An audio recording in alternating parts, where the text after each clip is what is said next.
Yo, what's going on, fundamentals? It's Mr. Lopez, and welcome to another digital lesson of Fundamentals of Math. Today, we're going to be talking about Chapter 11, Section 3, about the addition of integers. Alright, so let's go ahead and look a little bit more into the addition of integers. So far in this chapter, we've covered a little bit of the introductory stuff about how to compare integers, also about absolute value. So today we want to talk about how to add them. All right. Before we can go any further, we need to talk about, remind ourselves what an integer actually is.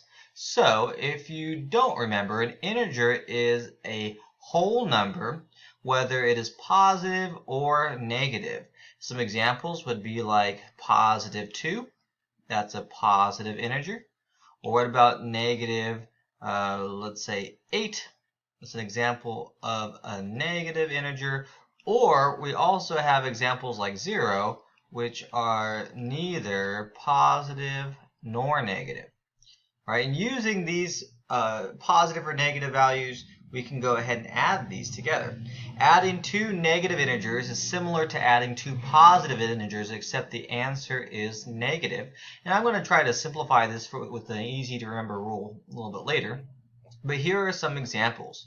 All right, 2 plus 6. 2 plus 6 is probably something that you've done for a very long time in your life. 2 plus 6 is 8. All right, that makes sense. But negative 2 plus negative 6 is also negative 8. What we're learning is that positive and negative values, they add or subtract with very basic principles, but generally we've done this. We've added positive numbers to positive numbers and got other positive numbers. In this case, we got a negative number plus a negative number is equal to another negative number. One way that helps me remember this is using tangible things that you can hold in your hand, like money or apples. Like in this case, if you had $2 plus $6, it equals $8. That makes sense. $2 in your hand plus $6 more would give you $8 that you can physically count. But what if you had negative values? When in life do you actually have negative values? Well, sometimes when you owe people money, that's a good way to think about it. So if you owed your friend $2 and then you owed your cousin $6, how much debt do you have? Well, you actually have $8 worth of debt. Assuming you're going to be a decent person and pay them back, all right, you would have to find $8 in order to pay them back. All right, so let's go ahead and look a little bit more into this. This idea that if you have the same sign, it's just like adding them together. One common way that we can do this is by looking, like using dots in this case. So if you had positive 2 and positive 6, 2 dots plus 6 dots equals 1, 2, 3, 4, 5, 6, 7, 8 dots. That makes sense. And if the dots were all negative, in this case we'd have negative 2 plus, so negative 2 plus negative 8, negative 6 would give us negative 8 dots total. So when you add positive values, the numbers get more positive. And when you add negative values, the numbers get more negative. That seems to make sense. Now, drawing dots on your page might not always be the best way, so we have a couple of other ways to kind of show this. One other way that we can illustrate this is by using a number line. So if we drew a number line here, and I wanted to add 4 plus 2, the first thing I want to notice is, are they positive or negative? In this case, they are both positive, positive 4 plus positive 2. If you remember, our number line starts at 0, so we always start at 0 right in the middle. And going to the right is indicative of going in the positive direction. And going to the left is like going in the negative direction. And in this case, you have positive 4 plus positive 2. If you start at 0 and go 4 to the right, to the positive direction, 1, 2, 3, 4, and then you add 2 more, you end up at positive 6. And that should make sense because pretty much your whole life you figured out that 4 plus 2 does equal 6. Now, what if you have negative values? Like this, negative 2 plus negative 3. We're adding two negative values, so theoretically they should get more negative. So if you start at 0 and go 2 to the left, and then you go 3 more to the left, you end up at negative 5. And it is true that negative 2 plus negative 3 equals negative 5. Why? Well, if you owe somebody $2 and then you owe somebody 3 more, you borrow 3 more, now you borrowed $5 total. And it really does help to think of positive and negative in terms of gaining something or losing something, right? If you are playing a game and you lost 2 points, all right, or you lost 2 baseball cards that you're collecting because apparently this is the 1950s and people bought baseball cards, or 2 Pokemon cards. You lost 2 Pokemon cards, and then on Monday, and then on Tuesday you lost 3 more. Well, how many did you lose? You lost 5 total. Sad story. Very sad story. All right. So in your notes, these are all good examples to have written down in your notes, but these are some rules that you might want to be able to follow when you are adding integer with the same signs. So remember, I'm going to go ahead and underline the same signs, whether it's positive or negative. One thing you can do is you can add the values and keep the signs. Add the values and keep the signs. And I'm using the word values very strategically, because I want to remind you guys, when I use the word values, I'm talking about absolute value. Like in this case, 1 plus 6. These are both positive, so I add the values. Normally, 1 plus 6 would equal to 7. And because they're both positive, they both just stayed positive. All right, so this is a positive answer. Now, negative 2 plus negative 1. One thing I can do is I can add the values. 2 plus 1 is equal to 3. But because they're both negative, I'm going to keep the sign that they have in common. The sign that they have in common is the negative sign. So, boom, negative 3 would be my answer. So when you're adding integers with the same sign, you add the values first, ignore the sign, and at the end, you use a mental check. Should you have gained or should you have lost? 1 plus 6, they're both positive, so you're going to gain. And negative 2 and negative 1, they're both negative, so you're going to lose. You're going to lose something there. Here's another example. What if we have more than 2 values to add together? Well, the first thing I'm going to do is I'm going to note, are they positive or negative? Negative 2 plus negative 1 plus negative 3, they're all negative. So I can add the values together. 2 plus 1 plus 3. 2 plus 1 is 3. Plus 3 is 6.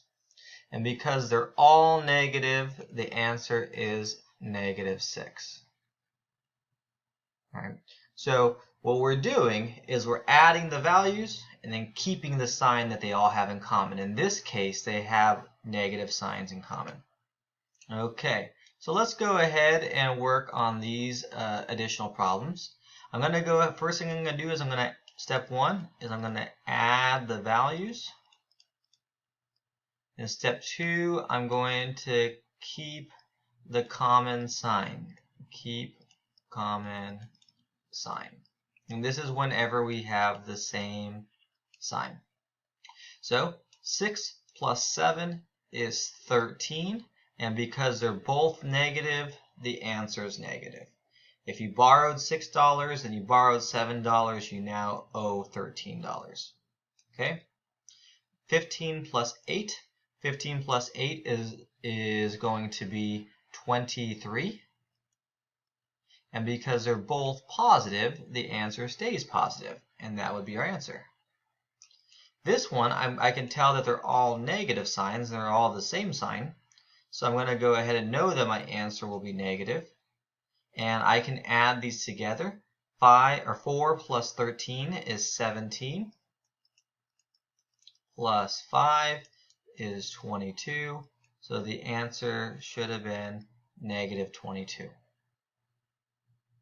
Alright, we cool with that? Now, looking at this next example, suppose you want to add 1 and negative 1 together. What's so different about this problem compared to all the other problems so far? Well, this one, I have a positive and a negative value. And when you add positive and negative values, they tend to cancel out with each other. Like using a number line for this one, if I had positive 1, so I went to the right, but then I had negative 1, so I went back to the left, I ended up with 0. Because if you have $1, but then you owe somebody $1, they cancel each other out. So positive and negative values, they cancel each other out. Here's an example using the dots. If I want to add negative 4 and positive 6 together, I note that the negative 4 dots and 4 of the positive dots, they cancel each other out. And what do you have left over? You have 2 dots. Now, is our answer positive 2 or negative 2? Well, this is going to be dependent on which sign is larger. So here's a new rule for you guys. When you are adding integers with different signs, you subtract the values and you keep the sign. Now this is different. This is slightly different, very similar but a little different. When you add integers that have different signs, you subtract the values first. Alright, we're going to subtract by saying the larger value minus the smaller value, then you keep the sign of the larger value. Here's an example. If I wanted to add 3 plus negative 5, alright, they are different signs. 3 is positive and negative 5 is negative. So I subtract the values. 5 minus 3 is 2. And which value is larger? 3 or negative 5? Well, negative 5 is a larger value. 5 is a larger number than 3, so it has a larger absolute value. We're going to keep the negative sign. So what we're going to do in this one is we're going to subtract. If you ever notice that they're different signs, a positive plus a negative, you subtract the values and you keep the sign of the larger value. Here's another example for us. I have 5 plus negative 2. So the first question I'm going to ask myself is, are they the same or are they different signs? Same or different? Well, I have a positive and a negative. They are different. So I'm going to subtract the values. 5 minus 2 is 3. And which has a larger absolute value, positive 5 or negative 2? Positive 5 is a larger value, so we're going to keep our answer should be positive. So the answer should have been positive 3. Adding these two together, negative 7 plus 7, these are opposites. So if I add them together, they'll be 0. They'll be canceled out. If you borrowed $7 from somebody and then somebody gave you $7 back, you end up with nothing because you paid off your debt and you have nothing left. Let's go ahead and practice a few more and then this lesson will be over with. Alright, negative 5 plus 8. Remember, if they are different signs, you're going to subtract and then you're going to keep the sign of the larger value. Alright, so let's go ahead and add these together. Well, 8 minus 5 is 3. The larger value is positive. The answer is positive. 21 minus 8 is going to be 13. And the larger value is positive, so it's positive. And from left to right, 8 minus 11 is the same thing as 11 minus 8, but 11 is a bigger sign, so it's negative, and then we add 6, and we